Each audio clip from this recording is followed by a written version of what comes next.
Hola a todos, ¿cómo estamos? Menudo directo.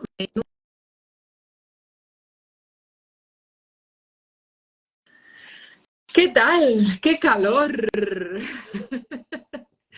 ¡Qué calor! Bueno, ya tenemos aquí a nuestra Hola, ¿qué invitada. tal? Buenas tardes, Hola. Lucía. ¿Cómo estás, Muy Miriam? bien, ¿qué tal tú? Yo, pues aquí un calor que te mueres, aquí en Alicante, ¿eh?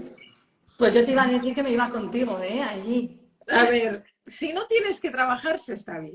Pero como tengas que trabajar y ves ahí playas, piscinas, todo el mundo de vacaciones, es como así un poco tortura. Pero bien, bien, bien. Es verdad. Aquí en Madrid tenemos los 40 grados sin playa, pero bueno, estamos intentando pasarlo lo mejor posible, Sí, sí, sí, que sí. eso es lo importante. Eso es, y contando los días para irnos de vacaciones. Y hoy tenemos un directazo, querida mía. Sí que es verdad, qué suerte tenemos. Muchísimas gracias, Bueno, Lucía, por no, permitirme gracias a hablar ti. contigo. Gracias a ti. Bueno, os presento a quien no la conozcáis. Ella es la doctora Miriam de la Puente, es nuestra coordinadora de la unidad de obstetricia y de ginecología de Centro Creciendo Madrid. Y la verdad es que ante la avalancha de preguntas de todo tipo, porque la ginecología y la obstetricia anda que no es un campo amplio, Es muy amable. que recibimos, dijimos, oye, pues vamos a hacer un directo porque, bueno, más allá de la pediatría, pues aquí hay una tribu inmensa de hombres y mujeres comprometidos con la salud femenina y nos preocupa, pues nos preocupa nuestra propia salud, nos preocupa la salud de nuestras madres, nos preocupa la salud de nuestras hijas adolescentes y hemos acumulado aquí un montón de preguntas, Miriam, para hacerte, o sea que es genial. La verdad es que yo estoy encantada y de verdad decirte que tienes una suerte de la tribu que tienes, que son gente súper participativa en todos los temas que les propones, gente que te quiere mucho, pero que además se quiere mucho entre todas las personas que forman parte de esa tribu. Y la verdad es que se nota la energía bonita que tiene todo tu grupo de seguidores que vamos, o sea, yo cuando los veo digo, madre mía, Bueno, eres sí, parte de yo la soy tribu, claro que parte de sí. la tribu, claro que Sí, la sí. verdad que lo más bonito que tiene esto también es lo que dices, ¿no? Es ese acompañamiento. Yo creo que, o sea, cada día llegan historias de mujeres pues, que se acaban de diagnosticar un cáncer de mama, o ayer por la noche una mamá que comentaba que que le había dado positivo al papiloma, o tal. Y cuando compartimos las historias, por supuesto, respetando siempre el anonimato, es impresionante la avalancha de reacciones de apoyo y de información incluso que surgen del resto, ¿no? de mujeres de la comunidad. Y por favor, Lucía, mándale esto, mándale este testimonio, tal. Y bueno, es precioso, es precioso. Hace unos días subíamos un comentario de una mamá que tenía una niña de 4 años y le acaban de diagnosticar a la madre un cáncer de mama y entonces, pues eso, aterrada, ¿no? Me escribió así como desahogo, ella explica muy bien, dice, al final esto se ha convertido en un desahogo, tengo miedo de no ver crecer a mi hija. Y, bueno, la respuesta fue inmediata, cientos de mujeres contando su propia experiencia. La verdad es que yo por las noches cuando cojo el móvil y me pongo a leer las historias es como, ¿sabes? Bueno, es una emoción muy grande el ver que personas sin conocernos personalmente somos capaces de empatizar con todas estas historias y capaces de ayudar, ¿no? Que es de lo que se trata también, aportar cada una nuestro conocimiento y nuestra experiencia y hacer esa tribu ahí poderosa, Y unida, sí, sí, y sí, unida y que sea capaz de por lo menos calmar, tranquilizar y acompañar, ¿no? ya, exacto. Sí. Qué Así bonito. que, bueno, aquí nos están dejando ya un montón de preguntas. Sentiros libres, yo siempre lo digo, sentiros libres para preguntarle a Miriam. Hoy ella es la entrevistada. Como sabéis, ella es ginecóloga y obstetra y está aquí para resolver todas las dudas que yo me he cogido aquí mi lista de las más preguntadas, aunque sacaremos alguna de por aquí. Y vamos a empezar con una bueno, que toda madre de chicas adolescentes nos hemos hecho en alguna ocasión, que es ¿cuándo debe ir una chica por primera vez a la ginecóloga? Y cuando vaya, ¿siempre se le hace una ecografía vaginal? Pues mira, Lucía, la verdad es que esta es una pregunta que es verdad que muchas veces surge la duda porque no sabemos muy bien cuándo llevar a nuestras hijas al ginecólogo o cuándo hay que empezar a hacer las citologías. Si la niña no tiene ningún síntoma, en un principio la primera consulta que se hace para hacer el cribado del cáncer del cuello uterino, es decir, la citología, es a partir de los 25 años. Sí que es verdad que antes era a partir de los 18, luego cuando se tuviese la primera relación sexual. Pero ahora en la Asociación Española de Patología Vulvocervical se ha dicho que a partir de los 25 años.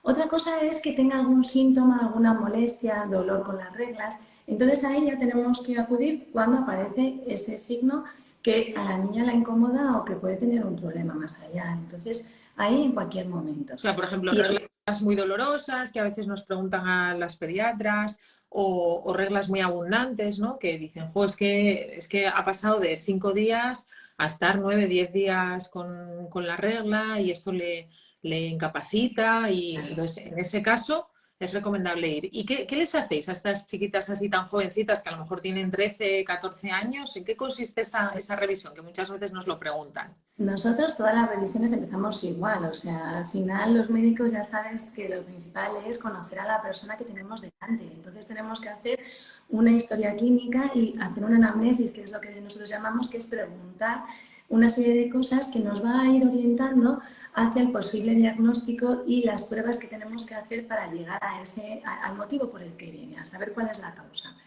Y luego podemos hacer una exploración. Es verdad que si la persona que tenemos delante no ha tenido relaciones sexuales, la exploración vaginal vamos a intentar no hacerla, ¿vale? A no ser que haya algún tipo de motivo que tengamos que explorar. Pero si no, lo que haremos es una exploración de los genitales externos, una exploración abdominal y una ecografía abdominal, porque no siempre es necesario hacer una ecografía vaginal.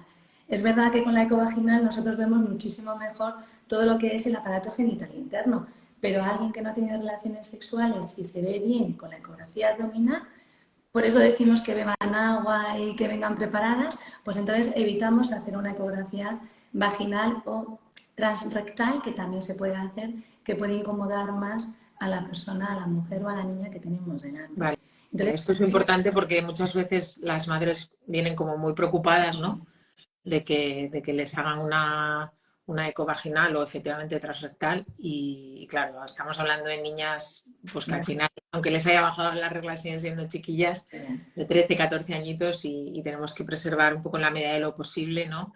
También su momento vital. Genial, pues lo tenemos claro. Pues a partir de los 25 años, sí o sí, antes, si hay alguna alteración con sus ciclos o con su sintomatología. Exacto. Muy bien. Seguimos. ¿Cuándo empieza la menopausia y cuáles son los síntomas? De esto han entrado preguntas, pero infinidad de ellas, porque me da a mí la sensación, sin saber prácticamente nada de este tema, que también hay mucha leyenda urbana, ¿no? de la menopausia. Entonces, ¿cuál es la franja de edad normal y cuáles son los síntomas más frecuentes? Pues mira, aquí en España, bueno, en términos generales son los 50 años, más o menos 5, es decir, entre los 45 y los 55 años es lo que nosotros consideramos una edad normal para que se pueda producir la menopausia. Pero también es verdad que hay que saber lo que es la menopausia, que es el estar un año entero sin menstruación, sin reglas. Claro, es un año entero porque si no es la perimenopausia, que es ese momento en el que empiezas a sangrar 2 veces al mes, luego tienes otros 2 meses que no tienes la regla, Vale. luego otra vez a manchar.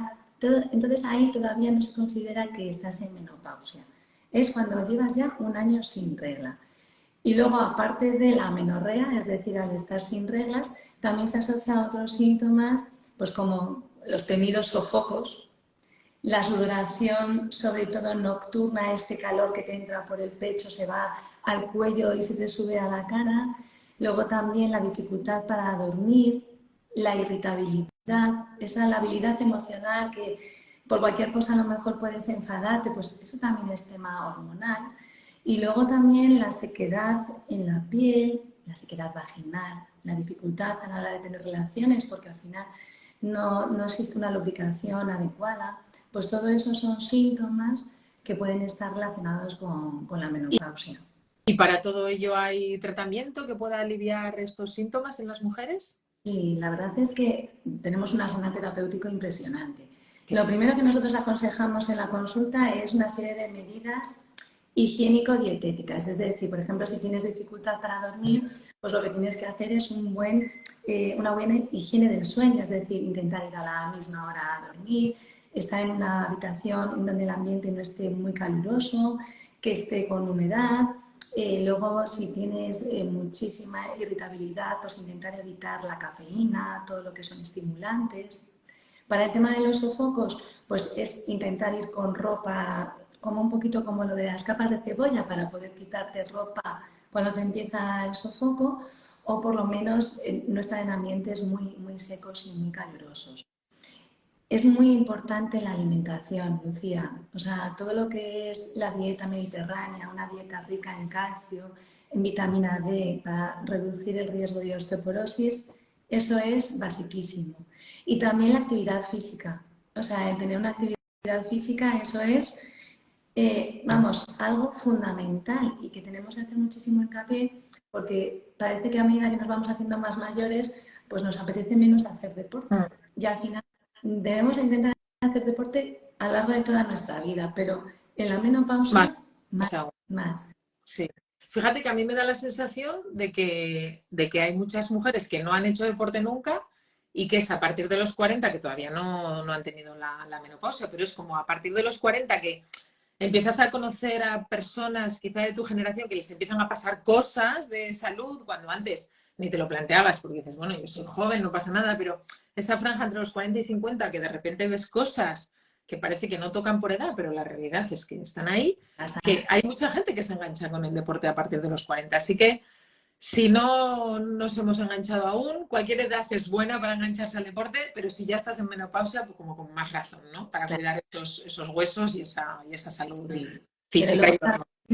Claro, y luego también, Lucía, lo que te iba a decir, me has preguntado por los fármacos y yo me he ido un poco, porque yo soy un poco obsesiva con el tema de lo que es cuidarse. El estilo de vida.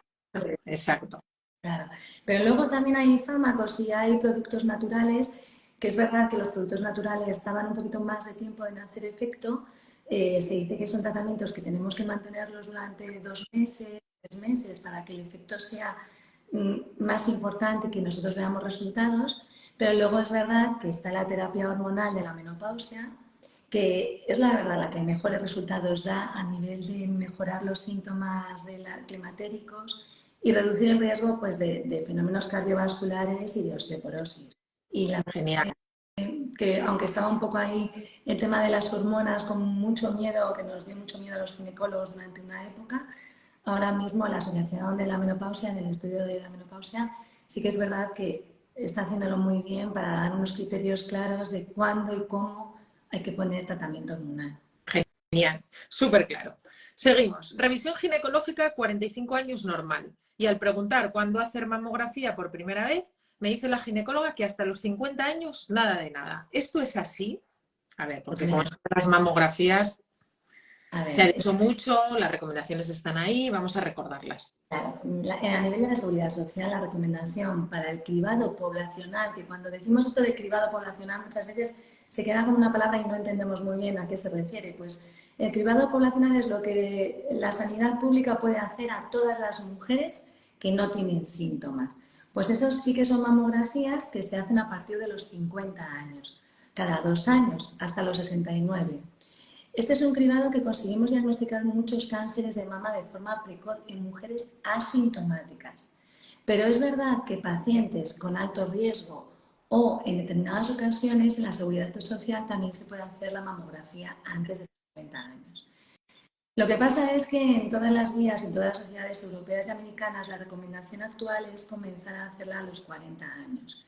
Y en función a lo que es las características de tu mama, a tus antecedentes familiares, es decir, a todo lo que eres tú como persona, como de manera individual, pues hacer un cribado un poco personalizado. Pero esto en la seguridad social hoy por hoy no se puede hacer, Lucía.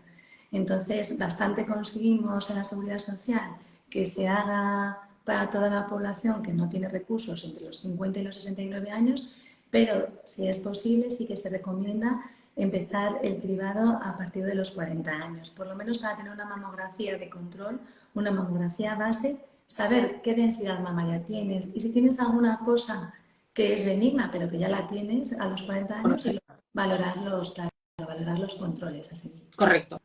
pues nos quedamos con ese mensaje a partir de los 40. Es que pasan muchas cosas, ¿eh? Es que no me extraña que luego digan la crisis de los 40. Es que de repente no pisar el médico, te ves todo el día ahí haciéndote cosas. Bueno, pero esto es muy importante, ¿eh? Es muy importante porque el pronóstico definitivo del cáncer de mama es diagnosticarlo a tiempo, eso lo cambia todo. Y bueno, si nos lo podemos permitir, nos quedamos ahí con esa franja de edad de los 40 años, hacer nuestro primer control y comprobar que todo está correcto y luego ya individualizar, ¿no? En función de cada caso, ponernos en manos de nuestra ginecóloga. Genial. Toda la vida con anticonceptivos orales. Una hija. No queremos más. No sé si usar DIU o dispositivo intradérmico. Cuéntanos esto. Pues mira, en cuanto a los métodos anticonceptivos, tenemos la suerte que tenemos millones, o sea, vamos, muchísimos ahora mismo en el mercado. Y depende muchísimo de los deseos de cada una, de cada mujer. En cuanto al dispositivo intrauterino o el implante intradérmico, tenemos dispositivos intrauterinos que son hormonales, que tienen gestágenos igual que el dispositivo que se coloca en el antebrazo, y hay otros dispositivos que no tienen hormonas. Entonces, pues si no quieres un tratamiento hormonal, puedes intentar un dispositivo intrauterino de cobre, es decir, que no tenga ningún componente hormonal. Pero sí que es verdad que, como hablábamos al principio, es muy importante la historia de cada mujer, porque hay mujeres que presentan sangrados uterinos anormales, es decir, sangrados abundantes, sangrados entre reglas, que el control va a ser muchísimo mejor con un DIU hormonal que con otro anticonceptivo. Entonces, pues como estamos hablando, hay dudas, pero hay que individualizar cada caso, hay que ver a la paciente y hay que hablar sobre todo con ella y dándole todos los recursos de los que disponemos en la consulta para saber cuál es el método ideal para cada mujer. Esto es importante porque yo pienso que de unos años a esta parte sí que ha cambiado la forma en la que, bueno, en la que se ejerce la medicina, ¿no? Que antes, pues quizá cuando éramos pequeños ibas al médico, nuestros padres estaban acostumbrados a que recetaban algo, ¡pum! Y la opinión del médico era como, ¿no? La Santa Biblia y iba a misa y se acabó. Y ahora, bueno, pues nosotras, nuestra generación, Miriam y todas las generaciones que vienen por detrás y, por supuesto, también veteranos nuestros, practicamos otro tipo de medicina, que es pues, poner encima de la mesa los recursos de los que disponemos, la evidencia científica que existe con cada uno de los métodos en este caso, y luego también escuchar las preferencias del paciente, ¿no? Porque hay veces que no es una única cosa y ya está. Entonces, a mí me gusta también esa capacidad de empoderar un poco a los pacientes en el sentido de informarles de qué estamos hablando, cuáles son sus características individuales y existen estos tipos de tratamientos, ¿no? Y un poco consensuar. Yo creo que eso también tranquiliza mucho a los pacientes de saber pues, que saben en todo momento lo que está dentro de su cuerpo, cuál es esa hoja de ruta y eso siempre es tranquilizador, ¿no? Claro, es que hay igualdad de beneficios entre un método y otro. Hay que hacer lo que tú dices, una consulta de toma de decisiones compartidas. Es decir, yo te explico todas las posibilidades que hay, pero vamos a consensuar lo que es mejor para ti. Exacto. Genial. Seguimos. Cáncer de mama. Me da la sensación de que cada vez hay más casos. ¿Es así?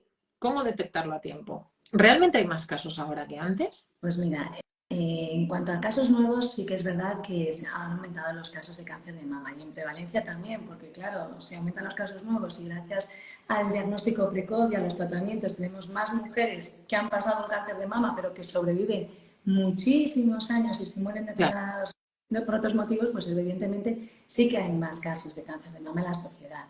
Y luego nosotros tenemos como unas referencias que son los observatorios globales del cáncer, que publicaron una cosa en el 2020, que más o menos, creo recordar que era como que en el 2040 se va a incrementar el número de casos nuevos de cánceres general, más de un 56%. Entonces, claro, el cáncer de mama es el cáncer. Claro, es que imagínate, Lucía, el cáncer de mama es el cáncer más frecuente de las mujeres, pero estamos hablando de todo tipo de cánceres. Yeah. Por eso es muy importante las políticas para que hagan prevención del cáncer. Sí. No solamente de cáncer de mama, sino de todo tipo de cánceres. Nosotros podemos hacer lo que nosotros podemos hacer en nuestra vida, en nuestro núcleo, en nuestra familia. Pues haciendo ejercicio, haciendo dieta adecuada, intentando vivir sin estrés, en lugares con poca contaminación cuando se puede. cuando no te toca vivir en Madrid. Sí, totalmente. ¿Qué lo vamos a hacer? Pero sí que es verdad que necesitamos intentar, pues que también los gobiernos hagan esta política de intentar hacer una prevención primaria, es decir, intentar reducir de alguna manera el incremento exponencial que está pasando con los cánceres. Y lo más importante es, o sea, prevenirlo, pues lo que digo, intentar hacerlo cada uno en su casita, lo que uno puede hacer, y luego acudir a los cribados. Es verdad que el cribado precoz del cáncer solamente se puede hacer en 3 tipos de cánceres. A nivel ginecológico tenemos la suerte que tenemos el de mama y el de cervix uterino, en el cuello del útero, pero también está el cáncer de colon. Entonces, acudir a esos cribados porque, pues eso, diagnosticamos muchos tumores. No, en un momento dado te pueden salvar la vida. Exacto. Esto es así. Seguimos. Embarazo. ¿Es recomendable ir al fisio de suelo pélvico durante el embarazo? Porque muchas veces es como, bueno, yo si ya tengo problemas después, pues ya iré, ¿no? Pero a veces nos preguntan, ¿tiene sentido el acudir cuando ya estás embarazada? Pues mira, recomendable me preguntabas, ¿no? Sí. Recomendable no, es que es fundamental. O sea, Vital. es vital, o sea, es importantísimo porque nosotros durante el embarazo tenemos, a ver, antes el embarazo lo llevaba el ginecólogo, como siempre hablamos, o el obstetra, vamos, y la matrona. Ahora mismo hay muchísimas especialidades que están alrededor de la embarazada para darle calidad de vida. Durante el embarazo tú vas a preparar tu periné para el momento del parto mediante el masaje perineal, pero también para prevenir las posibles complicaciones posteriores. Que son muy frecuentes y de las que nadie habla, que parece que se ha normalizado que se te escape el pipí con la risa o con un estornudo. No, es que he tenido 2 partos, es que tal. Y se ha normalizado en las mujeres y no. Y si se te escapa el pipí con la risa o el estornudo, pues no es normal, pues tienes que consultar, efectivamente. Y es verdad que ahora mismo todos los compañeros, los ginecólogos, antes a lo mejor pues como que valorábamos menos esto, pero es que ahora mismo la gente que está actualmente ejerciendo la medicina da muchísima importancia a todo el tema del suelo pélvico y todo lo que puedas hacer durante el embarazo, mejor. Y además, los fisios, que yo hablo mucho con Irene Seco, que está aquí con nosotros, nuestra fisio de suelo pélvico, es fundamental durante el embarazo también los ejercicios para intentar mejorar la posición, evitas el dolor lumbar, previenes todo el tema de retención de líquidos con drenajes linfáticos, es decir, porque vamos a estar en unas condiciones un poquito peores si podemos estar mejor. Genial, nos ha quedado súper claro. Pregunta, para quedarnos embarazados, ¿qué suplementos me tengo que tomar antes? Esto me encanta, los que preguntan así en primera persona del plural, como si se embarazase la pareja, me mola mucho, es como que están ahí súper compenetrados. Claro. Estamos embarazados. Claro, bueno, pues para quedarnos embarazados, ¿qué suplementos me tengo que tomar antes?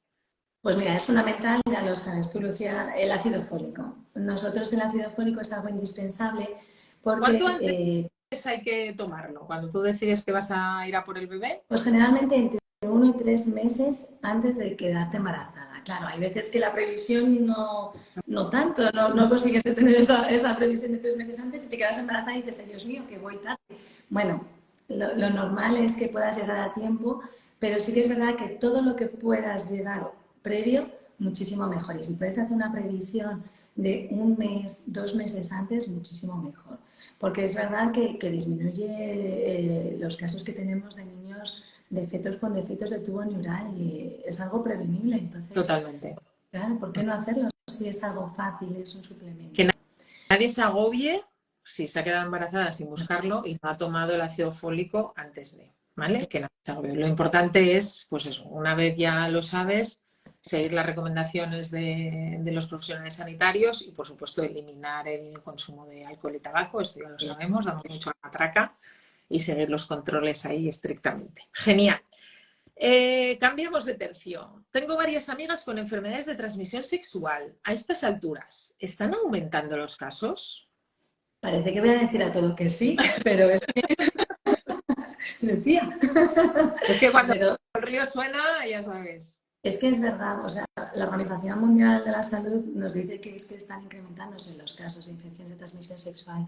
Y el problema que tenemos es que estas infecciones además tienen una serie de repercusiones que la gente muchas veces no se da cuenta, pero que tiene repercusión a la hora de luego plantearte si quieres quedarte embarazada, de algunos cánceres que están relacionados con estas infecciones y también pues, de mayor riesgo de otras infecciones más graves como son las infecciones por el virus de la inmunodeficiencia humana, el VIH.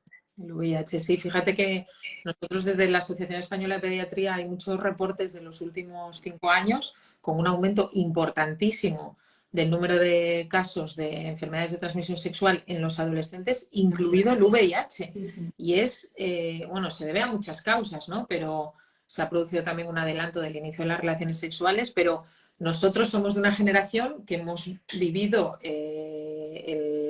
la aparición del VIH, del SIDA.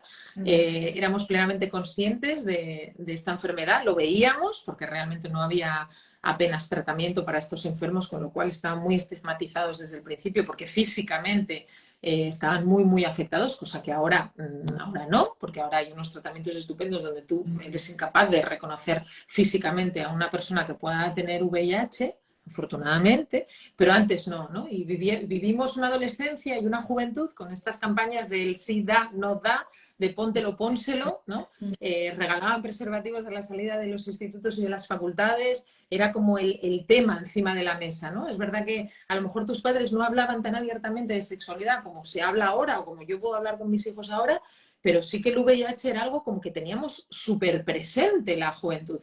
Y ahora tú les hablas de VIH o les hablas de SIDA a los chavales de 15 años y es que no saben muy bien lo que es. Entonces, han perdido ese miedo, ¿no? Y sí que parece que tienen miedo al embarazo, pero al embarazo no deseado, pero a las enfermedades de transmisión sexual es como que es algo que a ellos no les va a tocar. Y entonces es alarmante, como se ha observado esa curva ascendente de forma importante en todas las franjas de edad, pero sobre todo entre los jóvenes, ¿no? Entonces esto es un asunto que tenemos que abordar sí o sí con nuestros hijos. El uso de preservativos sí o sí, no solamente para prevenir un embarazo no deseado, sino en la prevención de todas las enfermedades de transmisión sexual. Efectivamente. Y pasamos a un tema que está muy relacionado.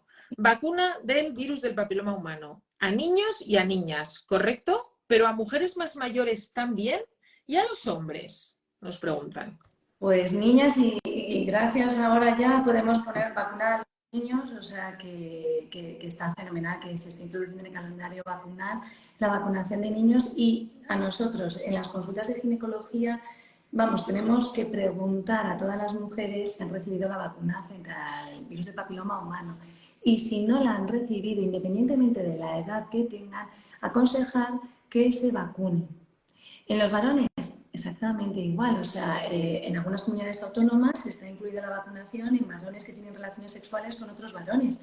Pero si no está incluido, también se puede plantear la opción de la vacunación, porque al final lo que queremos hacer es erradicar los cánceres que están relacionados con el virus de papiloma humano, que evidentemente ojalá todos los cánceres estuviesen relacionados con una infección y tuviésemos una vacuna dirigida frente a ese virus, como es el caso del VPH.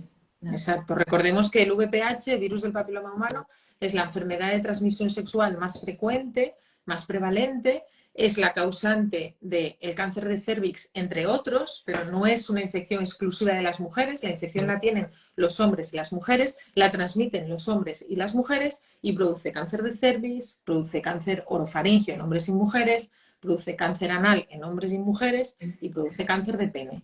Con lo cual, es un virus que efectivamente un porcentaje elevado de la población se contagia, pero la inmensa mayoría de esa población lo elimina de forma asintomática sin que el paciente lo sepa. Y hay un pequeño porcentaje de la población en el que ese virus no se elimina y entonces X años después, que pueden ser bastantes años después, puede debutar con un cáncer. Hoy en día sabemos que con el virus del papiloma humano, con la vacuna del virus del papiloma humano, el porcentaje de erradicación del cáncer de cérvix baja de forma importantísima. Hay un estudio interesantísimo de Australia que fueron los primeros que implementaron la vacunación en niños y en niñas del virus del papiloma y tienen una incidencia bajísima del cáncer de cérvix, cuando en el resto del mundo es uno de los más frecuentes en la mujer. Así que, chicos y chicas, hay que vacunarse. Y nos han entrado ahí varias preguntas.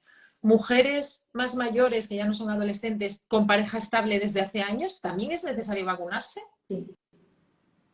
Vale. Sí, o sea, la recomendación es que sí. Vale, correcto. Es verdad que soy muy drástica, pero es que teniendo la oportunidad de este foro que me das, Lucía... No, sí, para eso estamos.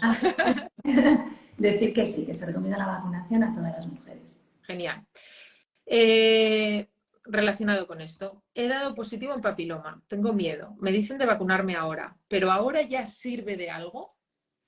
Es normal que tenga miedo. O sea, al final cuando nosotros no conocemos una cosa, pues nos da miedo cuando nos dicen, pues tienes una infección, porque claro, se oye mucho, hay que ver qué tipo de virus de papiloma humano tiene, porque hay algunos que se relacionan con lesiones que son benignas, como son los condilomas, que son como unas verrugas que aparecen en la zona de la vagina, del periné, del ano, y hay otros que se relacionan, como te decías tú, pasado el tiempo, con procesos oncológicos. Pero es verdad que sí que se recomienda la vacunación. ¿Por qué? Porque la vacuna lo que hace es protegerte frente a otros tipos de virus de papiloma humano y además hace inmunidad cruzada, que no solamente protege frente a los tipos que lleva la vacuna, sino también frente a otros tipos. Por tanto, te protege muchísimo más. Así que sí, o sea, hay que seguir las recomendaciones de los ginecólogos. Muy bien. Cambiamos de tema. Después de un parto, ¿cuándo se pueden tener relaciones sexuales otra vez? Bueno, pues en el posparto se dice que cuando tienes un parto vaginal, generalmente se recomienda pues unas 4 semanas, es lo que solemos recomendar. ¿Por qué? Porque el útero tiene que involucionar, es decir, se tiene que hacer chiquitito y volver a su posición normal.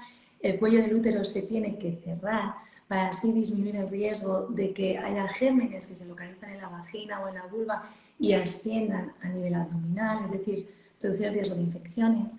Y luego también, pues, si has tenido algún desgarro o alguna cicatriz de la episiotomía, pues da tiempo a que cicatrice y que termine de curar. Entonces, generalmente con partos vaginales, cuatro semanitas.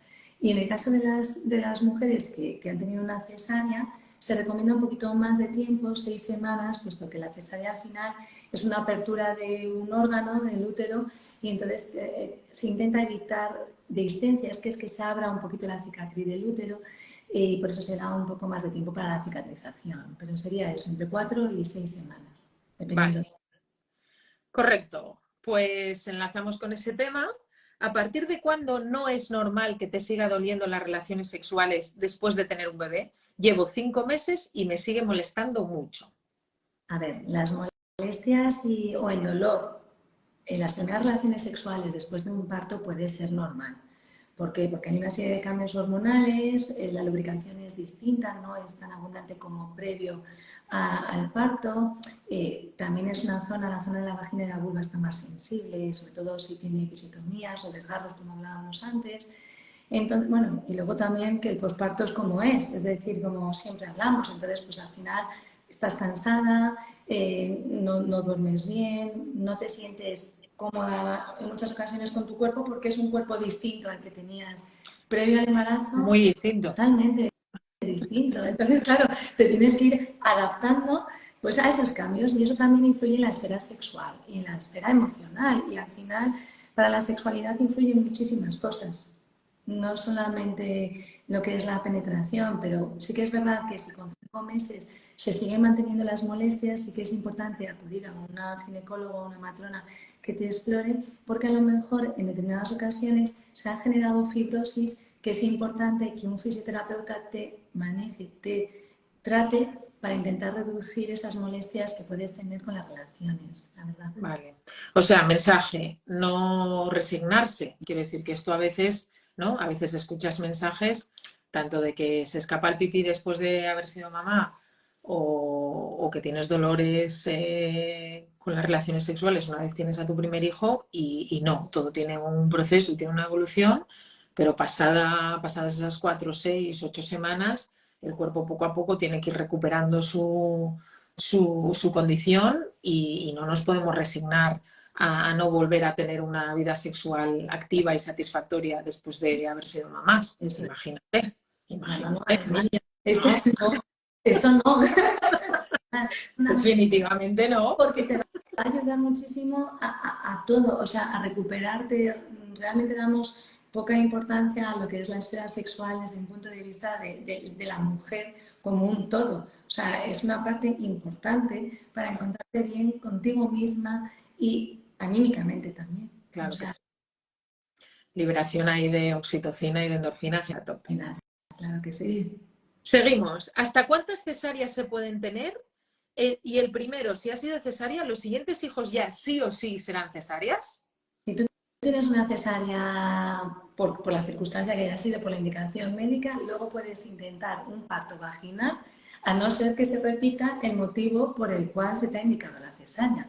Pero si no, después de una cesárea, puedes intentar un parto vaginal. Es verdad que las cesáreas de ahora no son como las de antaño, que eran cesáreas en donde la incisión la hacíamos en el cuerpo del útero. Claro, ahora mismo hacemos unas incisiones que hay menos riesgo de rotura uterina con las contracciones, por tanto, sí que se puede dar la opción a que esa mujer tenga un parto vaginal después de una cesárea.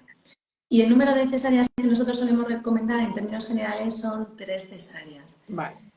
Es verdad que se pueden tener más y que no tengas ninguna complicación, pero esa es la norma más o menos que a nivel profesional tenemos.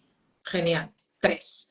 Seguimos. Endometriosis. Por favor, más visibilidad con la endometriosis. ¿Tratamiento no hormonal es posible?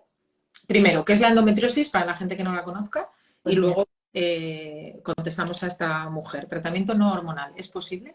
La endometriosis es una de las enfermedades de nuestro ámbito más infradiagnosticada y que más repercusión produce en la calidad de vida de las mujeres que lo sufren. O sea, realmente la endometriosis es la aparición del tejido que tiene que estar dentro del útero en zonas que no está dentro del útero, en zonas de la cavidad abdominal, puede ser los ovarios o puede ser en cualquier zona de la cavidad abdominal. ¿Qué pasa?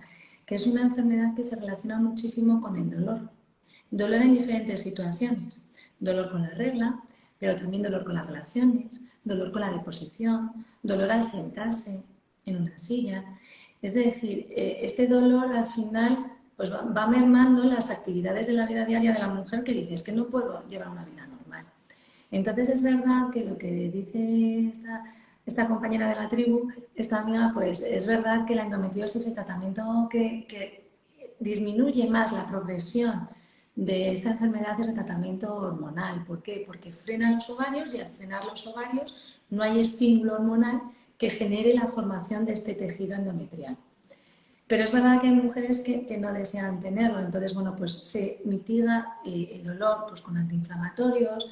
Es verdad que hay una serie de fármacos que están estudiando in vitro en el laboratorio que están dando muy buenos resultados, pero que todavía no están comercializados para su empleo en personas. Y hay otra serie de fármacos que son complementos nutricionales que tienen determinadas propiedades antiinflamatorias y antioxidativas, que es verdad que está ayudando a muchas mujeres a reducir el dolor y poder llevar una vida mejor con esta enfermedad, que de verdad es el problema que tenemos es el infradiagnóstico de esta enfermedad. Y como decíamos antes, la normalización, ¿no? La normalización de los síntomas, de que las reglas sí o sí tienen que ser dolorosas, de que las relaciones tienen que ser dolorosas y a lo mejor detrás de todo ese dolor crónico, que al final se convierte en un dolor crónico, hay una patología no diagnosticada. Pues nos queda súper claro. A ver, venga, sí, nos da tiempo. Tenemos 2 preguntitas más. Tengo hongos, candidiasis vaginal y ya estoy a tratamiento. ¿Mi pareja también se tiene que tratar? ¿Con qué? ¿Con crema y ya está? Madre mía, lo de la candidiasis y encima en esta época, verano, ¿no? Es que lo de la candidiasis, todas las mujeres tenemos ahí el terror y más cuando llega momento piscina, momento playa, pero es verdad que es un tema bastante complicado, tratamiento sobre todo de candidiasis recidivantes. La pareja es muy importante porque muchas veces la pareja lo que pasa es que se convierte en el reservorio, el que almacena el hongo y luego te lo puede volver a transmitir con las relaciones sexuales. Entonces, ¿cuándo está indicado tratar al varón? Pues hay que tratarle cuando tiene síntomas, evidentemente, en ese caso hay que tratarle. Que los síntomas en los varones? Vamos a hacer un repaso. Pues generalmente son irritación, es flujo, es enrojecimiento, es picor, claro. Entonces, en ese caso hay que utilizar crema, igual que en las mujeres utilizamos los óvulos y la crema, pues en el varón sería la crema.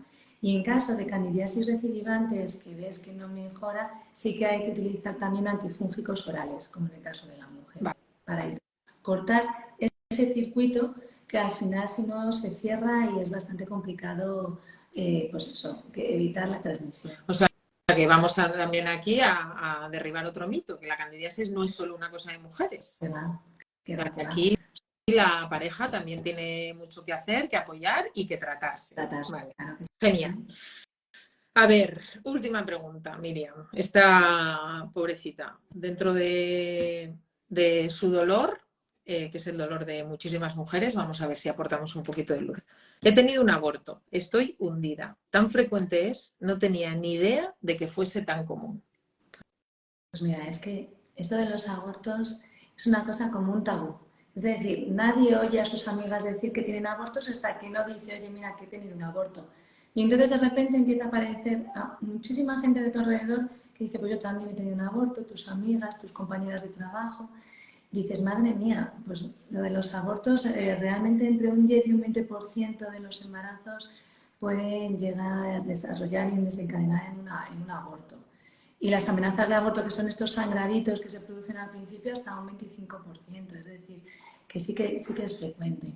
Entonces, el problema de los abortos es que a uno luego ya le entra muchísimo miedo de por qué ha pasado, cuál es la causa. Muchas veces nosotros como ginecólogos no podemos decir cuál ha sido el motivo por el que se ha producido este aborto, porque la mayor parte de los abortos realmente no se sabe el origen, ¿verdad? Claro, no se sabe. Muchas veces son alteraciones de cromosomopatías que ni siquiera se pueden diagnosticar, que es porque no se forma bien el embrión y entonces se termina abortando. Entonces, bueno, hay que intentarlo porque lo difícil es quedarse embarazada y si has conseguido quedarte embarazada, pues hay que intentar quedarte embarazada y en función del tratamiento que te hayan hecho del aborto, pues es más o menos rápido. Pero lo importante es volver a intentarlo y pensar pues, que es algo que puede suceder, pero que no tiene por qué volver a repetirse. Exacto. ¿Vale? Esto me gusta. ¿Y existe un número determinado de abortos por encima de los cuales ya hay que hacer un estudio exhaustivo de la mamá y del papá? Nosotros hablamos que los abortos de repetición es cuando tienes 3 abortos consecutivos. Pero sí que es verdad, sí, que cuando ya tienes 2 abortos se puede iniciar el estudio de los abortos de repetición, que consiste en una serie de analíticas, una serie de pruebas para intentar descartar cuál pueda ser una causa en la que podamos realizar un tratamiento para evitar que en la siguiente gestación se produzca un aborto. Pero sí que es un tema que genera muchísimo miedo, porque claro, tú dices, ¿y por qué a mí? ¿Qué he hecho mal? Exacto. Es una de las preguntas. Yo creo que lo que más genera entre las mujeres es sentimiento de culpa, ¿no? Algo he tenido que hacer mal para que haya terminado así. Entonces entran ahí en un proceso de repasar todo lo que han hecho, lo que no han hecho y de una forma muy dolorosa se aferran a cualquier cosa insignificante desde el punto de vista médico, pero que ellas encuentran justificación a que eso ha sido el origen del aborto. Entonces entran en una espiral muy dolorosa y muy destructiva para ellas, cuando en realidad la inmensa mayoría de los casos hay que explicar a las mujeres que no se sabe la causa, que efectivamente, ¿no? Lo que comentabas, entre un 10 y un 20% de los embarazos no se finalizan, que esto es mucho. O sea, realmente si te pones a pensar en 9 mujeres de tu entorno y tú 10, pues es que son 2 de tu pandilla, ¿no? ¿Qué les puede pasar? Entonces, bueno, apoyar a esta mujer que nos ha escrito, mandarle desde aquí todo nuestro amor y nuestra luz. Y cuando ella se encuentre preparada y su pareja, pues seguir intentándolo, ponerse en manos de profesionales. Ese sería un poco el consejo médico, ¿no? ¿Qué opinas? Sí, Lucía. Y nada, mandar un beso enorme a todas las personas que tienen abortos de repetición o que tienen cualquier tipo de patología, porque hemos estado hablando de tantas enfermedades, endometriosis, abortos de repetición, cáncer de mama, infecciones de transmisión sexual, el virus del papiloma, o sea, todo lo que está dentro del ámbito de la medicina, todo nos crea como mucha inseguridad, como mucha vulnerabilidad.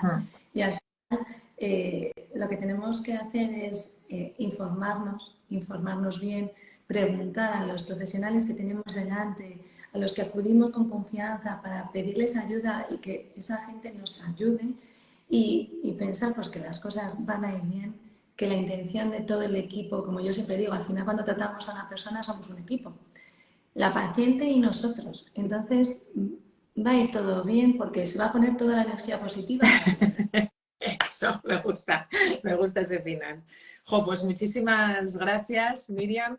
Todas las preguntas que se han quedado por ahí, si queréis, nos las podéis dejar luego en el directo y entre Miriam y yo intentaremos, bueno, fundamentalmente Miriam, te voy a poner a deberes, intentar por lo menos contestar a las más frecuentes. Darte las gracias, recordar a todo el mundo que se ha incorporado un poquito más tarde que Miriam de la Puente es nuestra coordinadora de la Unidad de Ginecología y Obstetricia de Centro Creciendo Madrid, que es un lujazo tenerte en el equipo, es una pasada la dulzura con la que explicas las cosas, cómo atiendes a las adolescentes, cómo atiendes a las mamás, cómo atiendes a las abuelitas que llegan al centro y para mí es un honor trabajar contigo. Y ojalá podamos repetir este directo más veces porque yo creo que podemos ayudar a todos los que no tienen ese acceso a conocerte personalmente. Pues muchísimas gracias a ti, Lucía, de verdad. Muchas gracias por darme la oportunidad de trabajar contigo, aquí con esta gente maravillosa que tenemos en Creciendo Madrid. Y muchísimas gracias a toda tu tribu, que es la mía también. Muchas gracias. Y espero que tengáis un verano maravilloso y que podamos hacer otro directo cuando tú quieras. Seguro. Y cuando necesites. Muy bien. Muchas gracias. Genial. Pues muchísimas gracias a todas. Un besito enorme. Adiós. Hasta luego. Adiós.